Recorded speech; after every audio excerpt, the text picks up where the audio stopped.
Hello बच्चों, तो ये कुछ प्रॉब्लम्स है आपकी cash flow from investing activity की। तो क्वेश्चन नंबर 20 पे आओ, पेज नंबर 6.118। क्वेश्चन नंबर 20, ध्यान से रीड करो। प्लांट एंड मशीनरी का ओपनिंग है 8 लाख और क्लोजिंग है 760 और एक्यूमुलेटेड डेब्ट के भी ओपनिंग क्लोजिंग दे रखे हैं। तो एसेट का भी ओपनिंग क्लोजिंग है और एक्यूमुलेटेड डेब्ट का भी ओपनिंग क्लोजिंग है। तो अब इन दोनों के अकाउंट बनेंगे। तो एक बनेगा plant and machinery account and इसके साथ ही बनेगा आपका एक्यूमुलेटेड डेप्रिसिएशन अकाउंट।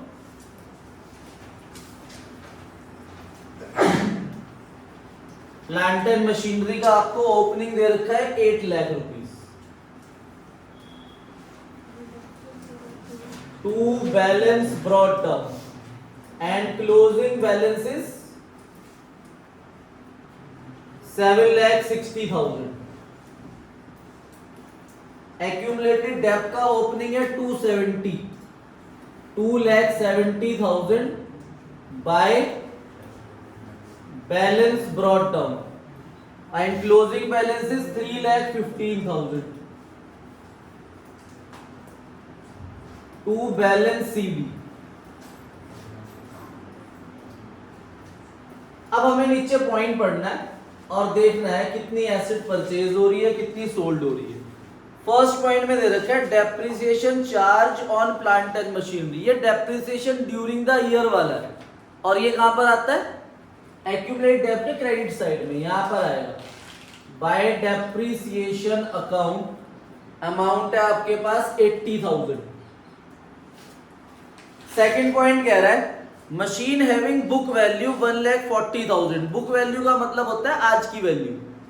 140 को 150 में बेचा तो कितना प्रॉफिट हुआ? तो आपने 150 में सेल कर दिया तो बाय बैंक अकाउंट आ जाएगा 150 और प्रॉफिट इधर आता है to statement of profit and loss gain 10,000। तो 10,000 का गेन हो गया। ठीक है, अब देखो मैंने आपको बताया था जब मशीन सेल होती है तो उसका एक्यूमुलेटेड डेब्ट भी होता है जो इधर भी आता है और इधर भी आता है। अब इस क्वेश्चन के अंदर वो गिवन नहीं है। अगर वो हमें गिवन होता जो मैंने उस दिन कराया था तो बैलेंसिंग फिगर में ये निकलता। अब ये गिवन है तो बैलेंसिंग फिगर में वो डेब्ट निकलेगा जो एसेट सोल्ड हुई। तो यहां पर बैलेंसिंग फिगर में आप निकालोगे to plant and machinery account, इधर का सम आ जाएगा आपका 3,50,000, इधर भी होना चाहिए 350, तो 35,000 रुपीज आया। ये वो डेप्रिसिएशन है जो मशीन सोल्ड हुई है और ये डेप्रिसिएशन यहां से यहां ट्रांसफर होगा तो यहां पर भी आएगा बाय एक्यूमुलेटेड डेब्ट अकाउंट 35,000। अब इधर का सम करेंगे और बैलेंसिंग फिगर में यहां पर आप टू बैंक अकाउंट से परचेज निकालोगे बैलेंसिंग फिगर। तो इधर का सम आ जाएगा 760 प्लस 150 प्लस 35, 9,45,000 माइनस कर देंगे 8,10,000 तो 1,35,000 परचेज आ गया बैलेंसिंग फिगर 9,45,000। अब हमें आपको पता है इन्वेस्टिंग बनानी है, ये सेल आपका इन्वेस्टिंग एक्टिविटी में क्या हो जाएगा प्लस और ये परचेज इन्वेस्टिंग एक्टिविटी में माइनस। एक्यूमुलेटेड डेब्ट कहीं नहीं जाता, ये गेन जाएगा आपका ऑपरेटिंग एक्टिविटी में माइनस और ये डेप्रिसिएशन जाता है ऑपरेटिंग एक्टिविटी में प्लस। अब अगला पॉइंट आपको इन्वेस्टमेंट का दे रखा है, सॉरी अगला पॉइंट आपको पेटेंट का दे रखा है। तो पेटेंट अकाउंट बनाएंगे। तो पेटेंट का ओपनिंग क्लोजिंग लिखो।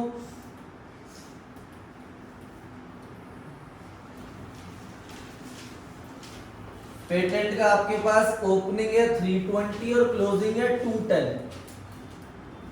टू बैलेंस ब्रॉट डाउन 3,20,000 और बाय बैलेंस कैरिड डाउन 2,10,000। इसमें 60,000 को 45 में बेचा है, तो हमारे पास पैसे आए बाय बैंक अकाउंट 45,000 और लॉस हो गया, तो बाय लॉस 60 को 45 बेचा तो 15,000 का लॉस हो गया। देखो अभी भी इधर ही कम है, इधर का सम 320 आ रहा है और अगर हम इधर का सम करें तो वो 270 है। ठीक है भाई, तो यहां पर जो आता है डिफरेंस तो वो सेल ही आ सकता है, सेल हमें दे रखी है, तो अब भी अगर इधर कम है तो वो रिटर्न ऑफ है। तो यहां पर आप बैलेंसिंग फिगर में लिखोगे by statement of PL return of. ठीक है, तो 320 में से 270 माइनस करोगे तो 50,000 रुपए रिटर्न ऑफ आएगा, ये बैलेंसिंग फिगर। और पेटेंट रिटर्न ऑफ आपको पता है ऑपरेटिंग एक्टिविटी के अंदर प्लस होता है, लॉस भी ऑपरेटिंग एक्टिविटी में प्लस होता है, सेल इन्वेस्टिंग एक्टिविटी में प्लस होता है। तो इधर का सम भी हो जाएगा आपका 320, इधर का सम भी हो जाएगा 320। ठीक है भाई, अब आगे क्वेश्चन में कुछ और पॉइंट नहीं है, तो हमें cash flow from investing activity बनाना है, तो हम सिर्फ इन्वेस्टिंग एक्टिविटी की चीजें लेंगे। यहाँ पर बी पॉइंट लिखोगे cash flow from investing activity, तो उसमें सेल करी, sale of plant and machinery, purchase of plant and machinery और सेल ऑफ पेटेंट। ये तीनों चीजें प्लस माइनस हो गया, आंसर आ जाएगा। प्लांट एंड मशीनरी सेल करी 1,50,000 की, परचेज करी 135 की और सेल करा पेटेंट 45,000। तो कितना आ रहा है 150, 195 और 35, 60,000 आना चाहिए। तो cash flow from investing activity 60,000 आ रही। क्वेश्चन 20 के बाद आपकी प्रॉब्लम है क्वेश्चन नंबर 20, कौन सा था 50। आओ भाई क्वेश्चन नंबर 50 पे, पेज नंबर 6.141। देखो क्वेश्चन नंबर 50 के अंदर हमें यही बनाना है, प्लांट एंड मशीनरी और एक्यूमुलेटेड डेप्थ। देखो अब इस क्वेश्चन के अंदर ये वाला डेप्थ निकलेगा बैलेंसिंग फिगर में, क्योंकि उन्होंने ये एक्यूमुलेटेड डेप्थ दे रखा है, ये दे रखा है तो ये निकलेगा। अभी हमने क्वेश्चन 20 करा, उसमें ये वाला डेप्थ दे रखा था तो ये वाला डेप्थ बैलेंसिंग फिगर में निकला। तो ये डिफरेंस है बस क्वेश्चन 20 में और क्वेश्चन 50 में। आ जाओ क्वेश्चन नंबर 50 करते हैं।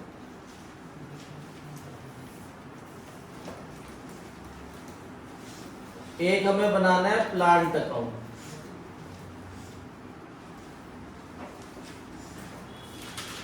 और एक accumulated depreciation account.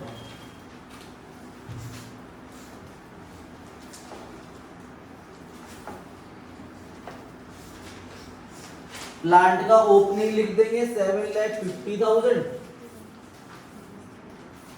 And closing is 9,70,000। Opening में यहां लिख देंगे 2 बैलेंस ब्रॉट डाउन और यहां लिख देंगे bye balance carried down. Accumulate depth का ओपनिंग है 180 एंड क्लोजिंग इज 240।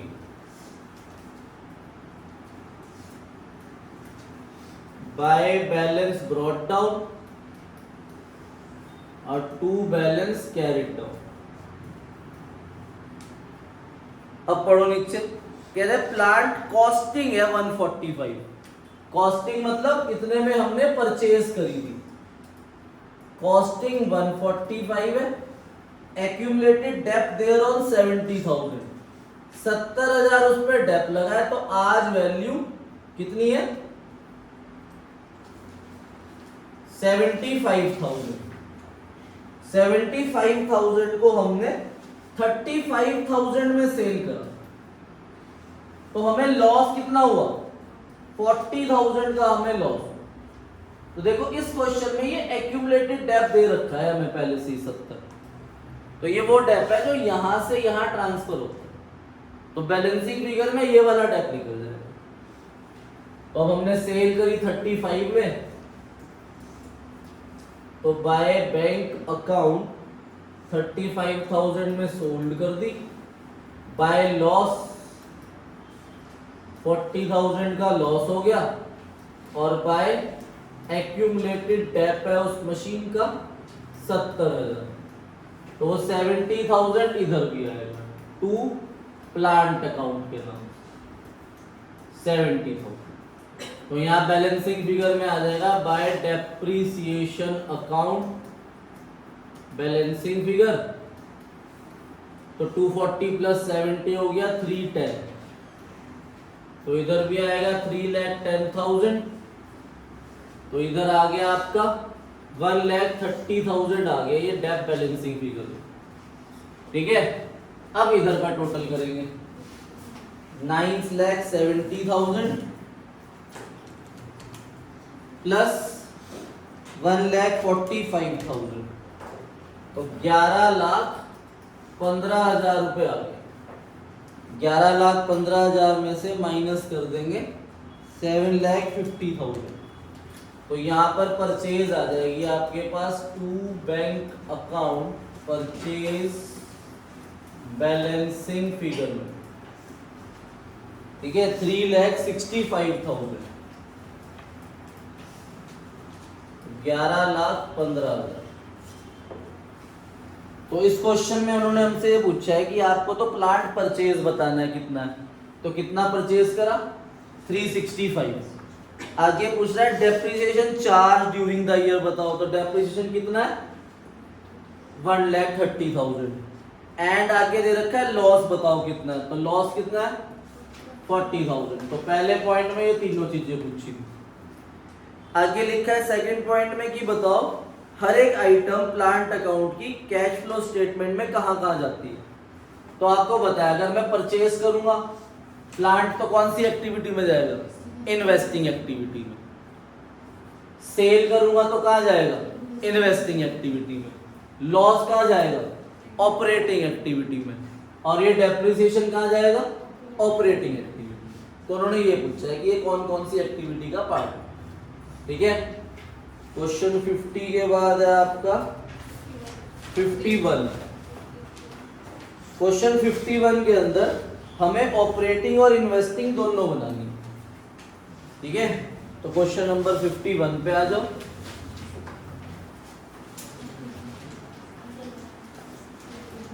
पढ़ो बेटा क्वेश्चन नंबर 51 ध्यान से। आप मुझे साथ साथ बताना कि ऑपरेटिंग का पार्ट है या इन्वेस्टिंग का या फाइनेंसिंग का। देखो क्या लिखा है, प्लांट एंड मशीनरी कॉस्ट है ओपनिंग और क्लोजिंग, ईयर उल्टे हैं इसमें, पहले 21 है फिर 20 है। एक्यूमुलेट डेट का ओपनिंग 110 है और क्लोजिंग 130 है। गुडविल डिक्रीज हो रही है। देखो अगर क्वेश्चन कुछ नहीं बोलेगा तो गुडविल रिटर्न ऑफ है, बताओ कहां जाता है goodwill return of, operating activity. फिर इन्वेंट्री है, करंट एसेट होती है, ट्रेड पेबल ये current liability, provision for tax है। प्रोविजन फॉर टैक्स अगर आपको याद हो तो दो जगह जाता है, करंट ईयर जाता है नेट प्रॉफिट बिफोर टैक्स में, और प्रीवियस ईयर जाता है ऑपरेटिंग एक्टिविटी के लास्ट में, लिखवा रखा आपको। Balance of statement of PL है, माइनस के 90 से प्लस का 1 लाख हो गया, तो बताओ कितना है डिफरेंस बिटवीन पीएल, माइनस के 90 से प्लस का 1 लाख, प्लस का 1,90,000 है। अब नीचे पॉइंट दे रखा है मशीनरी का, तो इसका मतलब हमें मशीनरी अकाउंट बनाना है, तो अब हम मशीनरी अकाउंट बनाएंगे और एक्यूमुलेटेड डेट अकाउंट भी बनाएंगे। तो plant and machinery account and accumulated depreciation account. अरे मंजोत का है, हाँ वंशिका लंगर खा रही है तेरे घर, तूने उल्टा सीधा खिला दिया होगा उसे।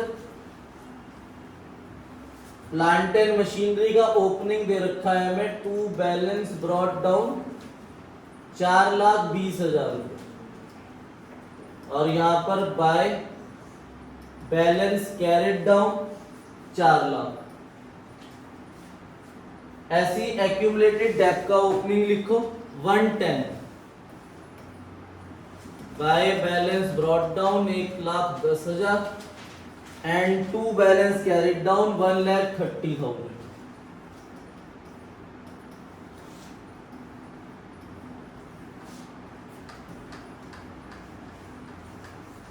ओपनिंग क्लोजिंग आ गए भाई। अब नीचे क्या लिखा है, कह रहे during the year machine book value 50,000। Book value मतलब आज की वैल्यू। अगर वो मुझे आज की वैल्यू ही दे देंगे तो क्या मैं उसमें से उसका एक्यूमुलेट डेप्थ माइनस करूंगा? नहीं, वो उन्होंने पहले ही माइनस करा हुआ है। देखो पिछला जो क्वेश्चन हमने किया था उसमें लिखा था मशीन कॉस्टिंग। कॉस्टिंग मतलब इतने में खरीदी थी, एक्यूमुलेट डेप्थ उस पर इतना लगाया तो मैंने माइनस करा था। यहाँ पर पहले ही बुक वैल्यू दे दी 50,000 और ब्रैकेट में जो एक्यूमुलेट डेप्थ 20,000 है वो पहले ही माइनस हुआ है। मतलब इस मशीन की कॉस्टिंग 70,000 थी और इसे आपने 6,000 के लॉस पे बेचा। मतलब 50 को 6,000 के लॉस पे बेचा तो कितने की सेल करी बताओ? 44,000 and loss is 6,000 and accumulated depth is 20,000। इधर भी आएगा और इधर भी लिखेंगे to plant and machinery account 20,000। तो अब इधर का सम आ जाएगा 4,70,000, इधर भी होना चाहिए 4,70,000। तो यहां पर हम टू बैंक से परचेज निकालेंगे बैलेंसिंग फिगर 50,000 और यहां पर करंट ईयर डेप्रिसिएशन आएगा बैलेंसिंग फिगर में 130 प्लस 20 150, 150 माइनस 110 40,000। तो इधर भी आ गया 150। तो डेप्रिसिएशन आपका ऑपरेटिंग एक्टिविटी में प्लस होता है, ये सेल आपका इन्वेस्टिंग एक्टिविटी में प्लस होता है, ये लॉस आपका ऑपरेटिंग एक्टिविटी में प्लस होता है और ये परचेज इन्वेस्टिंग एक्टिविटी में माइनस होता है। अब इन्होंने हमसे दोनों मांगी है, ऑपरेटिंग भी इन्वेस्टिंग भी। तो पहले ऑपरेटिंग बना रहे हम, ए पॉइंट लिख के cash flow from operating activity. Operating activity के लिए पहले मुझे यहाँ छोटा सा कैलकुलेट करना पड़ेगा, calculation of net profit before tax, क्योंकि उसकी मेरे पास दो चीजें दे रखी है। एक तो difference between PL, difference between PL है आपके पास 190 और एक प्रोविजन फॉर टैक्स यहां पर आता है करंट ईयर का। तो provision for tax current year is 30,000। तो ये आया आपका 2,20,000 आया मेरे पास नेट प्रॉफिट बिफोर टैक्स। तो नेट प्रॉफिट बिफोर टैक्स 2,20,000। फिर अगली हेडिंग होती है adjustment of non cash and non operating items. उसमें है मेरे पास डेप्रीसिएशन ऑन प्लांट, डेप्रीसिएशन आया था 40,000, loss on sale of plant, loss हुआ था प्लांट पे 6,000 का। उसके अलावा मेरे पास है गुडविल रिटर्न ऑफ 20,000 की गुडविल रिटर्न ऑफ है 20,000। तो इनको ऐड करेंगे 40, 260, 286, तो 2,86,000। अब इसमें हम ऐड करते हैं decrease current asset and increase current liability और लेस करते हैं increase current asset and decrease current liability. तो करंट एसेट करंट लायबिलिटी मेरे पास क्वेश्चन में है, इन्वेंट्री 10 से 20 हो गई, ठीक है, इंक्रीज हुई है तो माइनस हो जाएगी इन्वेंट्री कितना 10,000। तो 10,000 इन्वेंट्री माइनस ट्रेड पेबल 25 से 15 हो गए, डिक्रीज हुई करंट लायबिलिटी, तो ये भी ट्रेड पेबल 10,000 माइनस तो 286 माइनस 20 करा तो 2,66,000 आ गया। अब लास्ट में मैं माइनस करूंगा provision for tax current year का और प्रीवियस ईयर का।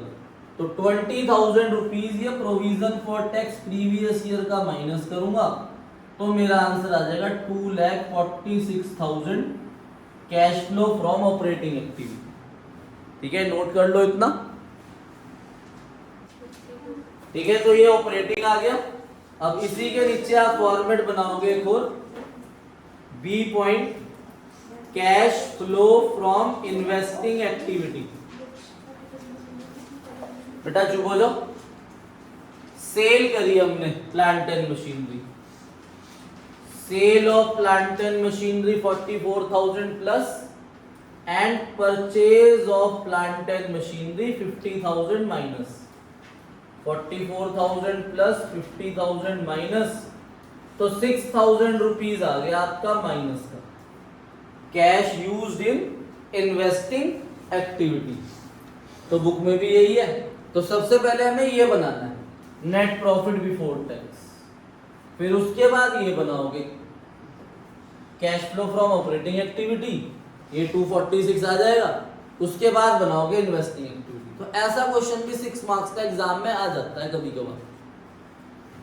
तो 50 के बाद आपको 53 बताना है। तो आओ क्वेश्चन 53 में। क्वेश्चन 53 के अंदर तो कुछ भी नहीं है, बस उन्होंने सीधा सीधा लिखा हुआ है और हमें बस ये बताना है क्या चीज प्लस होगी क्या चीज माइनस होगी। कोई अकाउंट नहीं बनाना, कोई एडिशनल इंफॉर्मेशन नहीं है। तो question number 53, cash flow from investing activity बनानी है हमें। B point cash flow from investing activity. पढ़ो भाई, land acquired during the year. तो सबसे पहले आपने लैंड परचेज करी 6 लाख की, तो 6 लाख रुपीस क्या हो जाएगा माइनस। फिर है नॉन करंट इन्वेस्टमेंट परचेज करी 290, ये भी क्या हो जाएगा माइनस। फिर हमने मशीनरी परचेज करी 4 लाख, ये भी क्या हो जाएगा माइनस। सेल करी बिल्डिंग 520 की, ये प्लस हो जाएगा। फिर next sale of non current investment 1,50,000, add sale of machinery 170, add receipt for permission of use of patent.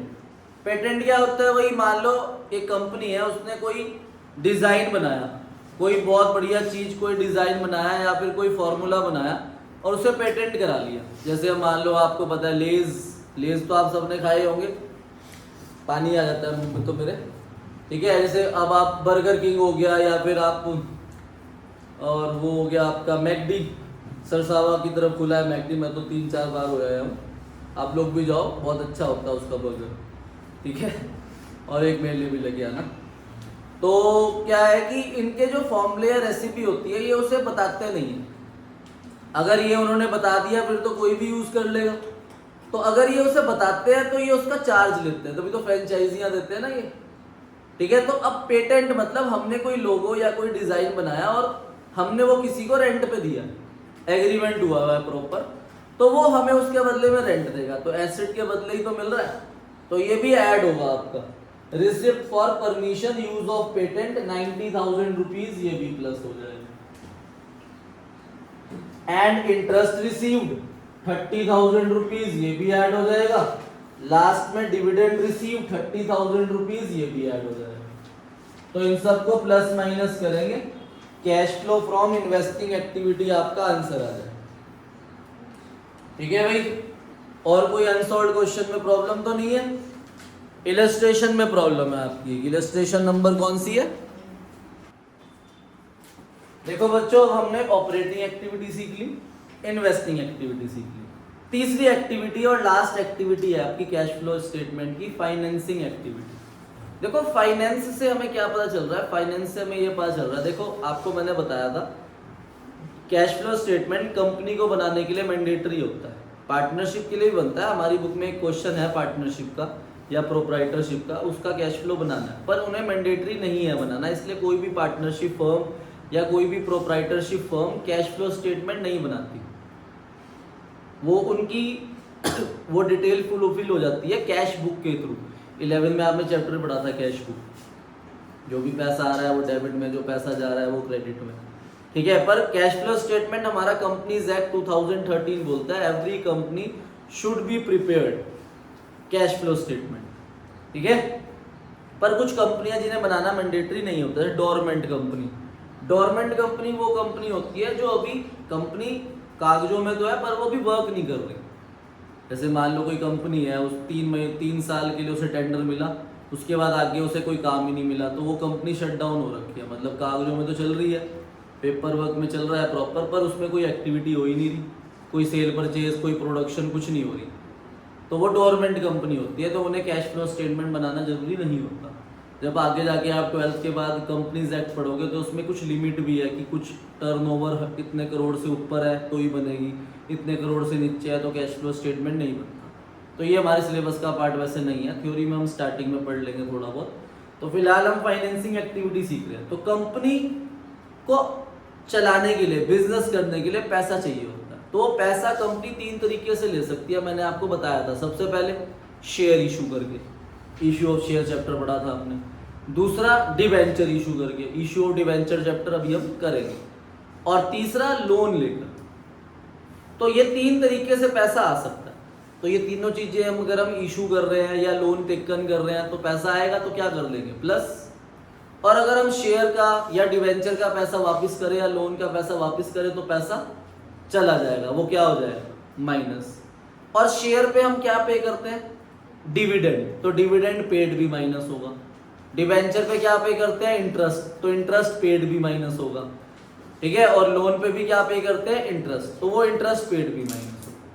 तो cash flow from in financing activity के अंदर ही डायरेक्ट मेथड ही लगता है, सिर्फ ऑपरेटिंग में इनडायरेक्ट लगता है। उसमें एक्सपेंसेस को प्लस करते थे और इनकम्स को माइनस। उसके बाद तो जो पैसा आ रहा है वो प्लस, जो पैसा जा रहा है वो माइनस। तो अब हम लास्ट पार्ट सीख रहे हैं। उसके बाद मंडे से कह रहा हूं, कल से हम तीनों एक्टिविटीज के क्वेश्चन करेंगे। ऑपरेटिंग भी बनानी होगी उसमें, इन्वेस्टिंग भी बनानी होगी और फाइनेंसिंग भी बनानी होगी।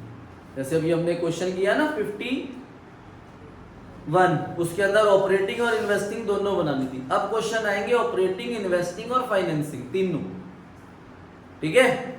और मैं आपको एक चीज बताना भूल गया कि ये अकेला क्वेश्चन ऐसा है बोर्ड के अंदर जो आता है जिसका आंसर भी गिवन होता है। मतलब अगर नीचे आंसर मैच हो गया और वो एक हमारे क्वेश्चन के साथ आंसर भी होता है तो हमें कॉन्फिडेंस भी आ जाएगा कि 6 में से 6 मिलेंगे।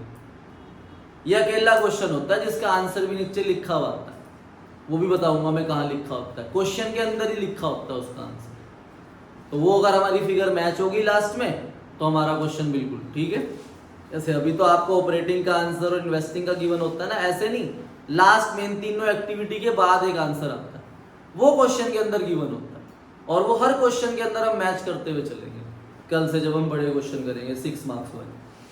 तो cash flow from financing activity C लिख लो भाई।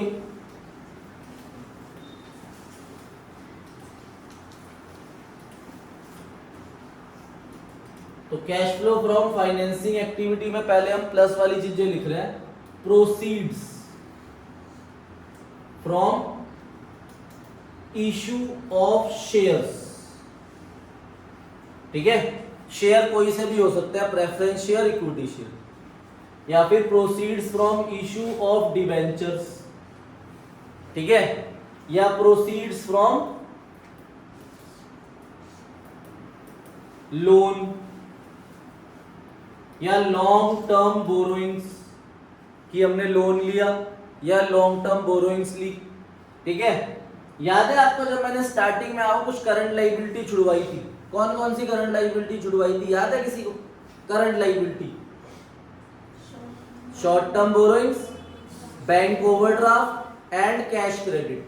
तो वो तीनों चीजें यहां पर आती है, proceeds from short term borrowings, bank overdraft and cash credit. Full form लिख लेना, short term borrowings, bank overdraft and cash credit. तो इन सब को अगर हम इशू कर रहे हैं या इन सब से पैसा ले रहे हैं तो ये सब प्लस होगा, और अगर हम इनकी रिपेमेंट कर देंगे तो क्या हो जाएगा, माइनस। तो लेस में आ जाएगा आपका रिडम्पशन ऑफ डिवेंचर्स या रीपेमेंट ऑफ लोन या फिर बैंक ओवरड्राफ्ट या कैश क्रेडिट, तो ये माइनस होंगे। शेयर के लिए वर्ड रिडम्पशन नहीं आता, शेयर के लिए वर्ड आता है बाय बैक, तो बाय बैक ऑफ शेयर्स भी लिख सकते हो।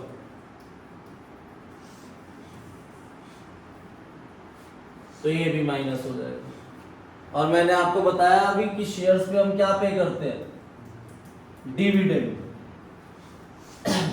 डिविडेंड का दूसरा नाम इंटरिम डिविडेंड भी था, इंटरिम डिविडेंड पेड।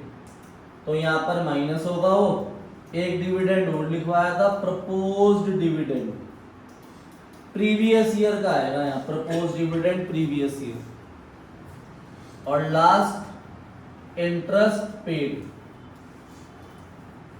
तो ये भी माइनस हो जाएगा। तो इन्हें प्लस माइनस करके हमारा आंसर आ जाएगा cash flow from financing activity.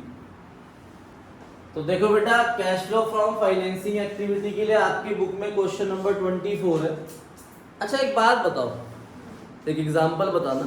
जैसे मान लो कि भाई कोई अपना घर सेल करना चाहता है, मान लो उसने अपने घर की मार्केट वैल्यू 1 करोड़ रुपीस लगाई हुई, तो वो अगर प्रॉपर्टी डीलर से बात करेगा तो उसका घर जल्दी बिकेगा ना।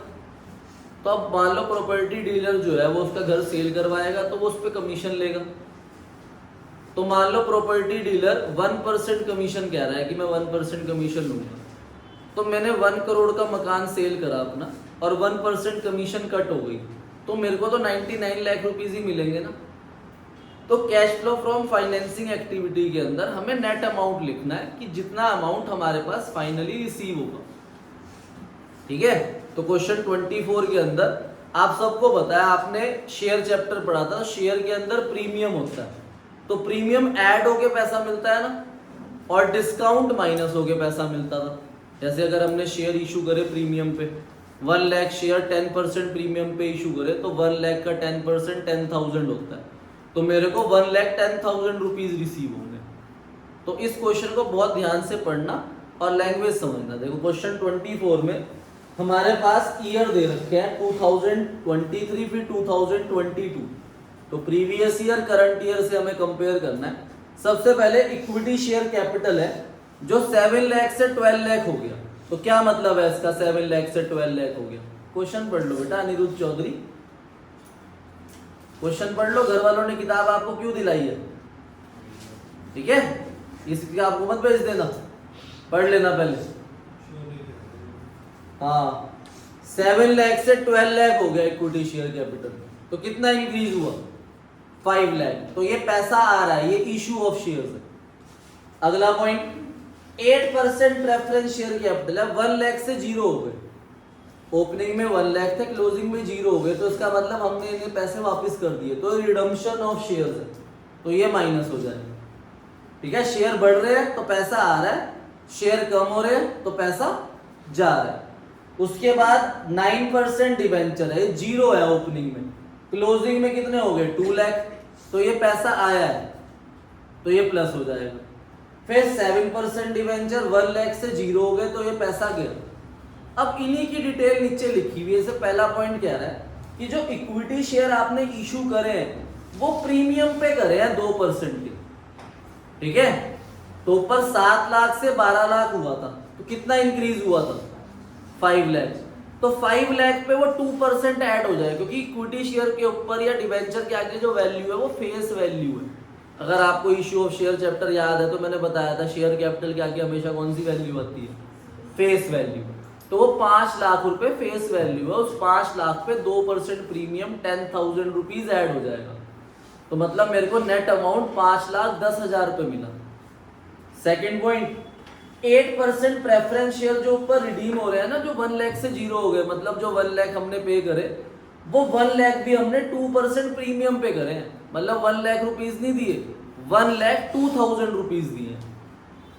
अगले पॉइंट में डिबेंचर जो आपने इशू करे हैं वो 1% डिस्काउंट पे करे हैं, तो 9% डिबेंचर जो 0 से 2 लाख हुए हैं उसमें 2 लाख रुपए नहीं आए, 2 लाख का 1% होता है 2000, तो डिस्काउंट माइनस हो जाता है, तो मेरे पास 1,98,000 रुपीज आए हैं।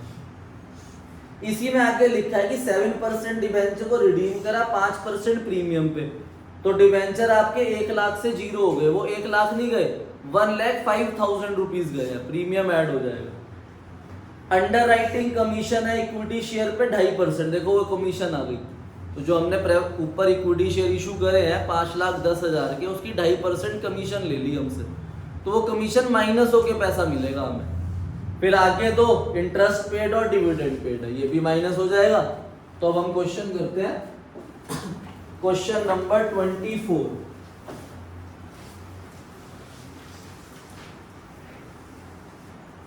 तो ध्यान से समझना भाई, C point cash flow from financing activity.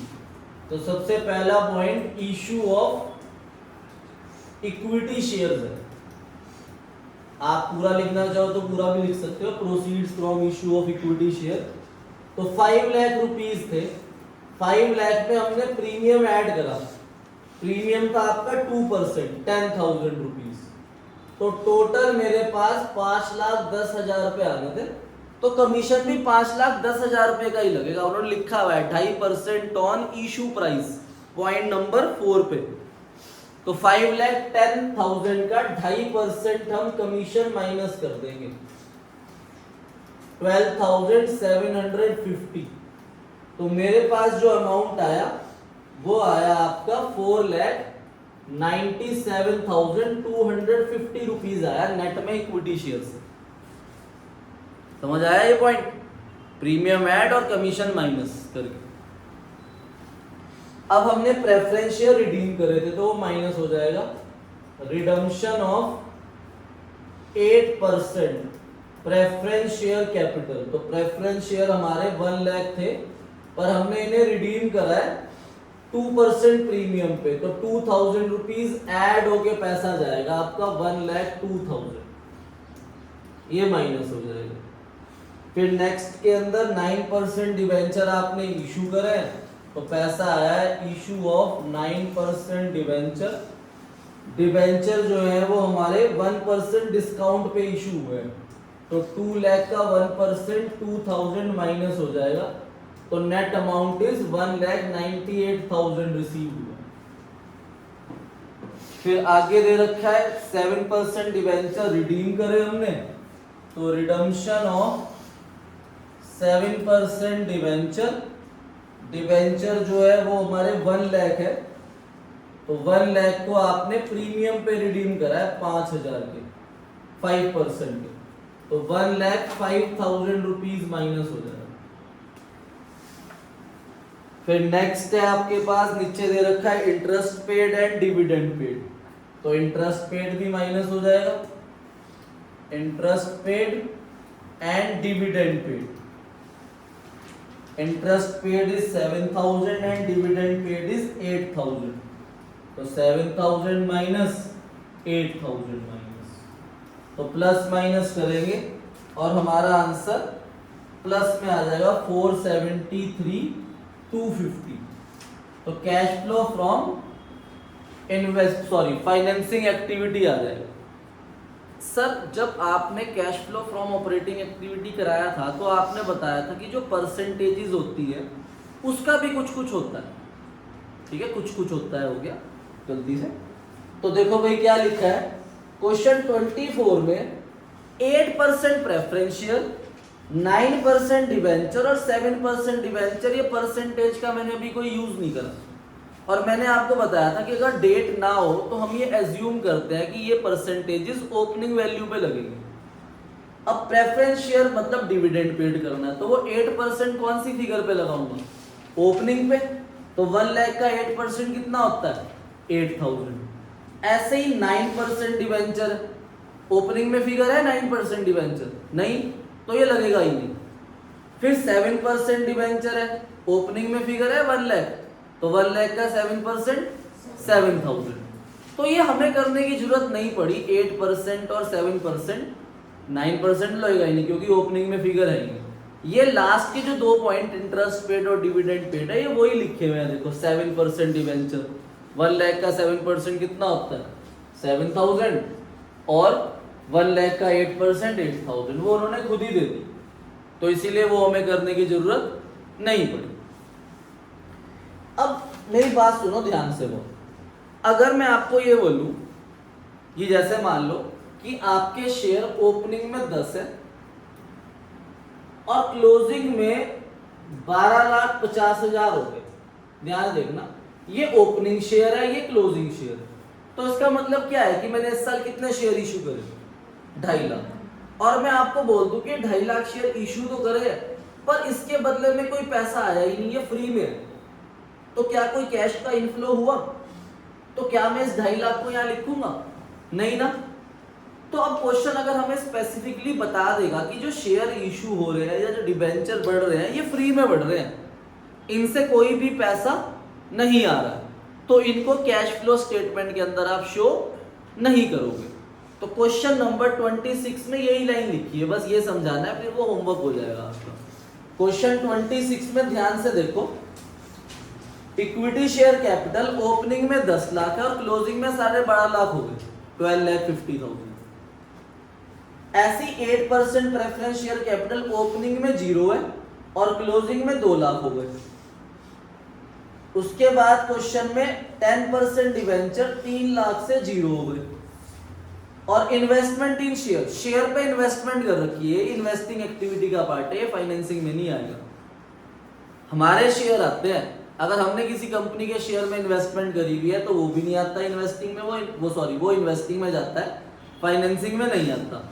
ठीक है, और उस इन्वेस्टमेंट पे अगर हमें इंटरेस्ट या डिविडेंड कुछ मिलेगा तो वो भी इन्वेस्टिंग में जाता है, फाइनेंसिंग में नहीं आता। तो इन्वेस्टमेंट इन शेयर का कोई यूज नहीं है फाइनेंसिंग एक्टिविटी के अंदर। अब फर्स्ट पॉइंट पढ़ो ध्यान से, कह रहे during the year 22-23 Sony limited ने इशू करे बोनस शेयर्स।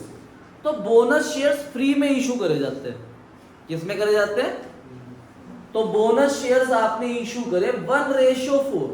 तो आपको ये 1:4 समझाना है मैंने बस। सर ये तो हमें आती है, प्रॉफिट शेयरिंग रेशियो चैप्टर पढ़ा हुआ तो है। 1:4 मतलब 1/5, 4/5 नहीं बेटा, शेयर चैप्टर के अंदर रेशियो का मतलब कुछ और होता है।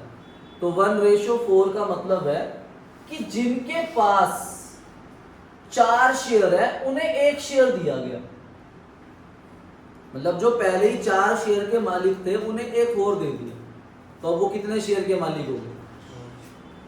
जिनके पास 4 शेयर थे उन्हें 1 और दिया।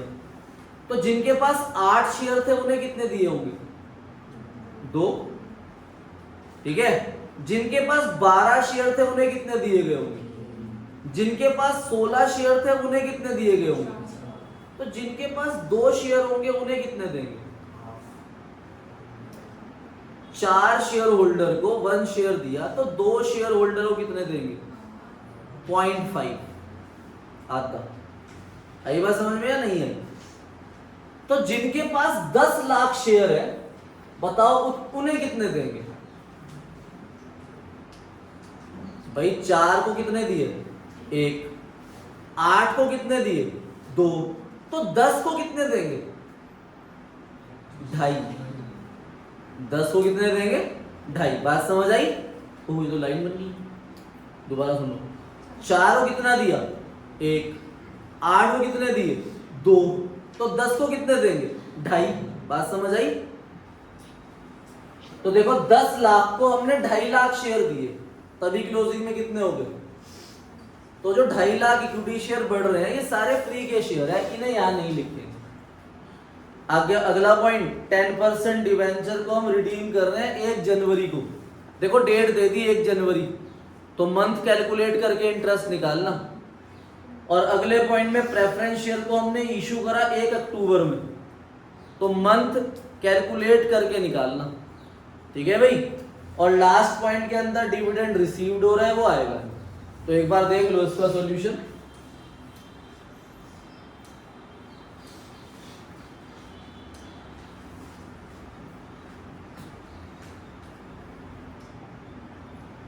चलो कोई नहीं, आप लोग घर से करना। क्वेश्चन 26 होमवर्क है आपका।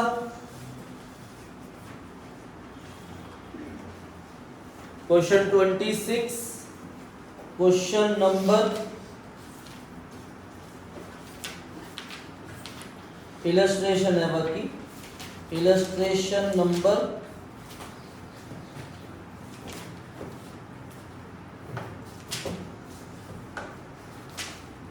24, 25, 26। ठीक है, तो कल से हम स्टार्ट करेंगे अपना तीनों एक्टिविटी। ओके बच्चों, बाय बाय, मिलते हैं नेक्स्ट वीडियो में।